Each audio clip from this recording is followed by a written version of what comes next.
Hello everyone. ஏசாயா 59:21 வசனத்திலே சொல்லப்பட்டிருக்கிறது, உன்மேல் இருக்கிற என் ஆவியும் நான் உன் வாயில் அருளின என் வார்த்தைகளும் இது முதல் என்றென்றைக்கும் உன் வாயிலிருந்தும் உன் சந்ததியின் வாயிலிருந்தும் உன் சந்ததியினுடைய சந்ததியின் வாயிலிருந்தும் நீங்குவதில்லை என்று கர்த்தர் சொல்லுகிறார் அப்படின்னு சொல்லப்பட்டிருக்கிறது. இது இந்த வாக்கு தத்துவத்தை அநேக தேவ பிள்ளைகள் பெற்றிருப்பாங்க. கர்த்தருடைய ஊழியத்தை செய்கிறவங்க, இல்லைன்னா தன்னுடைய ஆவிக்குரிய காரியங்களிலே அதிகமாக ஈடுபடுத்தி கொள்கிறவங்க, அதிகமாக கர்த்தருடைய ஊழியத்திலே தன்னை ஈடுபடுத்தி கொள்கிறவங்க எல்லாம் இந்த வாக்கு தத்துவத்தை பெற்றிருப்பாங்க. ஆனால் அவங்க வாழ்க்கையிலே சந்தித்த பல காரியங்கள் அவங்கள சோர்வடைய செய்யும். அவங்க ஊழியத்தில் அவங்க ஈடுபட்டிருக்கும் போதோ அல்லனா பல காரியங்களை அவங்க பொறுப்பெடுத்து செயல்படுத்தும் போதோ ஏற்பட்டதான பலவிதமான மன கஷ்டங்கள், மனக்கசப்புகள் அவங்களுக்கு ஒரு சோர்வை கொண்டு வந்திருக்கும். இல்லைன்னா அப்போ அவங்க என்ன பண்ணுவாங்கன்னா, நம்ம இந்த இடங்கள்லாம் நம்மளுடைய முன்னேற்றத்தை நம்ம கொண்டு போகாமல் நம்ம ஊழியத்திலே நம்மளை ஈடுபடுத்திக்கிட்டதுனால இந்த மாதிரி பட்டதான ஒரு சோர்வு நம்மளுக்கு வந்துருச்சு. இல்லைன்னா இந்த மாதிரி கஷ்டங்கள், நம்ம பண கஷ்டம் இல்லைன்னா மன கஷ்டம் வந்துருச்சு, அதனால நம்ம பிள்ளைகள் இதை கடந்து வரக்கூடாது, அவர்களை நம்ம நல்ல கைட் பண்ணி கொண்டு வந்துடணும் அப்படின்னு சொல்லிட்டு என்ன பண்ணுவாங்கன்னா, தன்னுடைய பிள்ளைகளை இந்த மாதிரி எந்த இதுலேயுமே அவங்க இன்வால்வ் பண்ண விட மாட்டாங்க. இவங்க ஆவிக்குரிய வாழ்க்கையிலே நல்ல இருந்தாலும், அவங்க ஊழியத்திலே அதிகமாக ஈடுபட்டு கொண்டிருக்கிறவர்களாக இருந்தாலும், பிள்ளைகள் பார்த்திங்கன்னா வித்தியாசமாக இருப்பாங்க. இந்த எதுலேயுமே அவங்க ஈடுபட மாட்டாங்க. இந்த எல்லா ஊழியத்துலேயும் அவங்கள விலகி இருப்பாங்க. அவங்க கம்ப்ளீட்டாக அவங்க எல்லா சர்ச் ஆக்டிவிட்டீஸ், எல்லா விதமான கடவுளுடைய காரியங்களையும் விலகி நிற்பவங்களாக இருப்பாங்க. இதுக்கு காரணம், இவங்க பெற்றோர் அவங்களுக்கு ஏற்பட்ட சில கசப்பான காரியங்கள், சில வலிகள் இல்லைன்னா சில பண கஷ்டங்கள், அவங்க வாழ்க்கையிலே முன்னேறாமல் போனதுக்கு இதுதான் காரணம் அப்படின்னு அவங்க நினச்சிக்கிட்டது. அதனால தங்களுடைய பிள்ளைகளை அந்த இடங்கள்லாம் அவங்க பாதிக்கப்படக்கூடாது, அவங்க வாழ்க்கையில் நல்லா சக்ஸஸ்ஃபுல்லாக இருக்கணும், முன்னேறணும் அப்படின்னு சொல்லிட்டு அவங்கள உலக பிரகாரமாகவே கைட் பண்ணிக்கிட்டே இருப்பாங்க. அவங்க படிப்புனாலும் சரி தான், எக்ஸ்ட்ராவான பல ட்ரைனிங் பல அனுப்புறதுனாலும் சரி தான், பல கோர்சஸ் அவங்கள படிக்க வைக்கிறதுனாலும் சரி தான். அந்த எக்ஸ்ட்ரா கோர்சஸ் அவங்க படிக்க வைக்கும்போது அதோடைய டைமிங் அவங்களுக்கு சண்டே சாட்டர்டே அப்படின்லாம் ஆகும்போது, இல்லைன்னா வீக் டேஸ்லேயே அவங்களுக்கு ஸ்கூல் காலேஜ் டைமை தாண்டி அவங்க அந்த கிளாஸுக்கு போகிற மாதிரி இருக்கும்போது அப்படி டைட் ஷெட்யூல் போட்டு அந்த பேரண்ட்ஸே கொடுத்துருவாங்க. அந்த பிள்ளைகளுக்கு அதே அவங்களுக்கு டைட்டாக போகிற மாதிரி இருக்கும். ஆரம்ப காலத்தில் அந்த பிள்ளைகளுக்கும் அது பிடிக்காது. ஆனால் அந்த பிள்ளைகளை, உனக்கு நல்ல எதிர்காலம் இருக்குது, இதெல்லாம் படித்தா தான் உனக்கு நல்ல ஒரு வேலை கிடைக்கும், நல்ல சம்பளம் கிடைக்கும், வாழ்க்கையில் நீ நல்லா செட்டில் ஆக முடியும், நல்ல அந்தஸ்தில் இருக்க முடியும் அப்படின்லாம் மோட்டிவேட் பண்ணிலாம் அந்த பிள்ளைகளை அதை படிக்க வைப்பாங்க, அங்கே போகவே விடுவாங்க. அதுக்கப்புறம் ஒரு டைமுக்கு அப்புறம் அந்த பிள்ளைகளுக்கு அது பழகிடும். அவங்க அதை நார்மலாக எடுத்துகிட்டு அவங்க வாழ்க்கையில் முன்னேறி போயிட்டே இருப்பாங்க. ஆனால் கம்ப்ளீட்டாக கடவுளுடைய காரியங்கள்லேருந்து டிட்டாச்சாக இருப்பாங்க. அவங்க சர்ச்சுக்கு வரதை நிறுத்திப்பாங்க. எல்லா விதமான ஊழியங்களில் அவங்க இன்வால்வ் ஆகிறது கம்ப்ளீட்டாக விரும்ப மாட்டாங்க. எந்த விதமான கிறிஸ்தவ கூடுகைகளையும் அவங்க வரவும் விரும்ப மாட்டாங்க.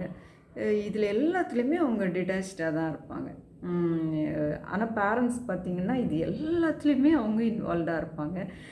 அவங்களுடைய ஆவிக்குரிய வாழ்க்கையை பார்த்தா ஆச்சரியமாக இருக்கும். அவங்களுடைய பிள்ளைகளாக இவங்க அப்படின்ற மாதிரி இருக்கும் பிள்ளைகளுடைய வாழ்க்கையை பார்க்கும்போது. ஒரு காலகட்டத்தில் அவங்க என்ன பண்ணுவாங்கன்னா, லைஃப்பில் சக்ஸஸ் ஆயிடுவாங்க. அவங்க கெரியரில் நல்லாவே சக்ஸஸ் ஆகிருப்பாங்க. நல்ல ஒரு அந்தஸ்துலேயும் நல்ல ஒரு வேலை, சம்பளம் எல்லாத்துலேயுமே அவங்க சக்ஸஸ் பண்ணியிருப்பாங்க. ஆனால் கடவுளை விட்டு தூரம் போயிருப்பாங்க. அவங்களுக்கு அதுக்கப்புறம் வந்து பேரண்ட்ஸ் ஃபீல் பண்ணுவாங்க.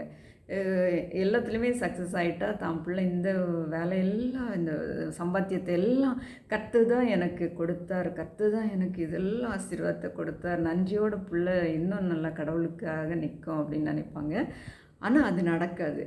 அதுக்கப்புறம் அந்த பிள்ளையுடைய மனதில் என்ன தோணணுன்னா, நான் மிகப்பெரிய அறிவாளி, நான் மிகப்பெரிய சாமர்த்தியக்காரன், அதனால இதெல்லாம் எனக்கு நான் சக்ஸஸ் பண்ணிட்டேன், இந்த இடத்துல வந்து நின்றுருக்கேன், என்னோடய ஹார்ட் ஒர்க் அப்படின்னு சொல்லிட்டு அந்த பிள்ளை பேச ஆரம்பிச்சிரும். அப்படி ஒரு நினப்புக்குள்ளேயும் வர ஆரம்பிச்சிரும். அதுக்கப்புறம் இவங்க கூப்பிட்டு வச்சு பிள்ளைக்கு அட்வைஸ் பண்ணணும், எல்லாத்தையும் சொல்லிக் கொடுக்கணும்னு நினைக்கும்போது அந்த பிள்ளைகள் அதை கேட்க ரெடியாக இருப்பாங்கன்னா இருக்க மாட்டாங்க. அது எல்லாமே பைத்தியக்காரத்தனமாக தான் அந்த பிள்ளைகளுக்கு தெரியும். அந்த டைமில் இவங்க எந்த அட்வைஸும் அந்த பிள்ளைகளுக்கு கொடுக்க முடியாது. அதனால் நீங்கள் வந்து அந்த ஒரு குறிப்பிட்ட வயதுக்கு அப்புறம் நீங்கள் ஃபீல் பண்ணுறத விட்டுட்டு சிறு வயதிலிருந்தே அந்த பிள்ளைகளை சரியாக கைட் பண்ணுங்கள். ஒரு குறிப்பிட்ட வயதுக்கு அப்புறம் அந்த பிள்ளைகளை நம்ம நல்லா கொண்டுட்டு வந்துடலாம் அப்படின்லாம் இல்லாமல் சிறு வயதிலேருந்து அந்த பிள்ளைகளை சரியாக கைட் பண்ணுங்கள். உலக பிரகாரமான படிப்பு மட்டும்தான் அவங்களுக்கு மிகப்பெரிய வாழ்வையும் முன்னேற்றத்தையும் கொடுக்கும் அப்படின்லாம் இல்லாமல் அதுவும் தேவை தான். ஆனால் அதை விட கடவுளோடு அவங்க இணைந்திருப்பது தான் ரொம்ப முக்கியமானது அப்படின்றத நீங்கள் வந்து அந்த பிள்ளைகளுக்கு சிறு வயதிலிருந்தே கற்றுக் கொடுக்கவும் அந்த பாதையில் நடத்தவும் தவறாதீங்க. அதனால தான் நீதிமொழிகள் 22ஆம் அதிகாரம் 6ஆம் வசனத்திலே சொல்லப்பட்டிருக்கிறது, பிள்ளையானவன் நடக்க வேண்டிய வழியிலே அவனை நடத்து, அவன் முதிர் வயதிலும் அதை விடாதிருப்பான் அப்படின்னு சொல்லப்பட்டிருக்கிறது. சிறு வயதிலிருந்தே நீங்கள் என்னதெல்லாம் கற்றுக் கொடுக்குறீங்களோ, என்னதெல்லாம் அந்த பிள்ளைகளெலாம் நெறிப்படுத்துகிறீங்களோ அதுதான் அந்த பிள்ளைகள் பிந்திய காலங்கள்லேயும் பின்பற்றுவாங்களே தவிர, நீங்கள் இப்போ எல்லாத்தையுமே விட்டுட்டு ஒரே படிப்பு வேலை அதையே ஃபோக்கஸ் பண்ணிகிட்டே இருந்தீங்கன்னா அந்த பிள்ளைகள் அதை மட்டும்தான் ஃபாலோ பண்ணுவாங்க, அதை மட்டும்தான் ஃபோக்கஸ்டாக போயிட்டுருப்பாங்க. பிந்தி நீங்கள் வந்து கடவுள் பக்தியெல்லாம் கொண்டுட்டு வந்துடலாம் அப்படின்னா அது வழி விலகி போயிடுவாங்க. உலக பிரகாரமாக அவங்க மற்றவங்களோட சேர்ந்து அவங்களோட ஒன்றா மாறிடுவாங்க. அதனால் உங்கள் பிள்ளைகளே சரியாக கைட் பண்ணுங்கள். நீங்கள் ஆவிக்குரியவங்களாக இருக்கிறீங்க, கடவுளோடு நெருங்கி நீங்கள் வந்து வாழ்கிறீங்க.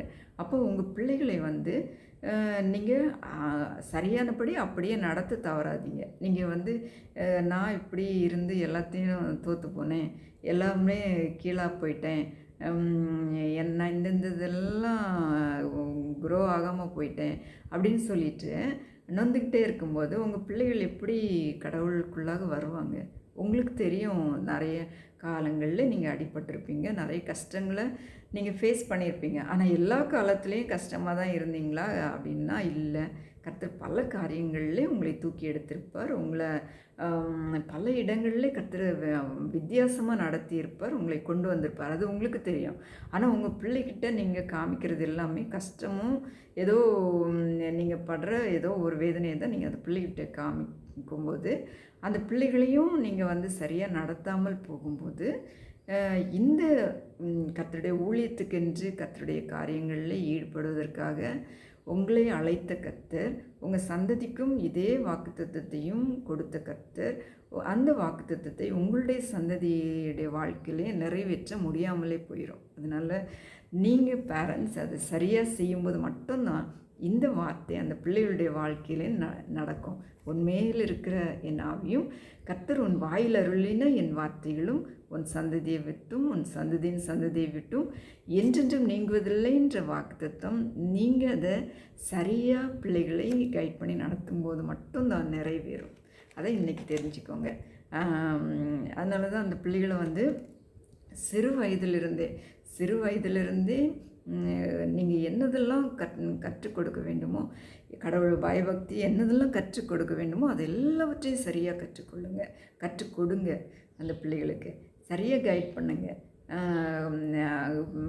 எல்லாம் சக்ஸஸ் ஆன பிறகு கடவுளுக்கு நன்றி செலுத்தும்படியாக அந்த பிள்ளைகள் மாறி ஒரு கடவுள் பக்திக்குள்ளே வந்துடுவாங்க அப்படின்னு நீங்கள் தவறாக நம்பாதீங்க. இப்படி தான் வாழ்க்கை பைபிள்லேயும் ஆசாரிய ஊழியத்துக்கென்று அழைக்கப்பட்ட சந்ததி அந்த அந்த தகப்பன் சரியாக தன்னுடைய பிள்ளைகளை நடத்தாத நிமித்தமாக அந்த பிள்ளைகள் அதிலேருந்து தள்ளப்பட்டாங்க. அது மாதிரி மோசே மிகப்பெரிய ஊழியத்தை அவர் செய்தாலும் அவர் கடவுளுடைய சொற்படி அந்த இஸ்ரவேல் ஜனங்களை சரியாய் நடத்தி கொண்டு வந்தாலும் அந்த அவருடைய குடும்பத்தை அவருடைய பிள்ளைகளை அவர் சரியாய் நடத்த ஊழியத்துக்குள் அவர் அழைக்கப்பட்ட அந்த அழைப்புக்குள் அந்த பிள்ளைகளையும் நடத்தி கொண்டு வர்றதுக்கும் போதித்து கொண்டு வருவதற்கும் அவருக்கு சரியான நேரம் இல்லாமல் இருந்தது நிமித்தமாக அதை செய்ய தவறினார் தான். அது நிமித்தமாக அடுத்தது அந்த மக்களை நடத்தும்படியாக தெரிந்து கொள்ளப்பட்டது அவருடைய சந்ததி இல்லை, வேறு ஒருத்தர் தான். யோசுவா தான் தெரிந்து கொள்ளப்பட்டார். அவருடைய பிள்ளைகள் தெரிந்து படலை. அதுக்கு ஒரு காரணம் மோசேயும் தான். உங்களுடைய பிள்ளைகளும் கடவுளுடைய காரியத்திலே கடவுளுடைய ஊழியத்தையும் கடவுள் உங்களுக்கு கொடுத்த இந்த வாக்குத்தத்தத்தையும் நிறைவேறாதபடிக்கு நீங்கள் தடையாக இருக்காதீங்க. உங்களுக்கு கர்த்தர் இந்த ஆவிக்குரிய வாழ்க்கையிலே இந்த வாக்குத்தத்தத்தை இந்த வசனத்தை கர்த்தர் கொடுத்திருப்பார். ஆனால் உங்களோடு கர்த்தர் இந்த உடன்படிக்கையை பண்ணியிருப்பார். ஆனால் அது உங்கள் சந்ததிக்கும் சேரணும். உங்கள் சந்ததியும் தெரிந்து கொள்ளப்பட்ட சந்ததியாக இருக்கணும். உங்கள் சந்ததியும் கடவுளுக்குள்ளாக கர்த்தரை மகிமைப்படுத்தும் சந்ததியாக இருக்கணும்னா இந்த நாட்கள்லையும் நீங்கள் சரியாக அந்த பிள்ளைகளை நடத்த தவறாதீங்க. சரியாக நடத்துங்க. அந்த பிள்ளைகளை கரெக்டாக கடவுளுக்குள்ளாக எல்லா காரியத்திலையும் சொல்லிக் கொடுத்து நடத்துங்க. யாராவது அந்த பிள்ளைகளை கைட் பண்ணிடுவாங்க நடத்திடுவாங்க அப்படின்லாம் நினைக்காதீங்க. கர்த்தரை எப்படியாவது கொண்டு வந்துடுவார் அப்படின்னும் நினைக்காதீங்க. அதற்காக தான் கர்த்தர் உங்களை பெற்றோராகிய உங்களை வைத்திருக்கிறார். நீங்கள் அந்த வேலையை செய்ய தவறாதீங்க.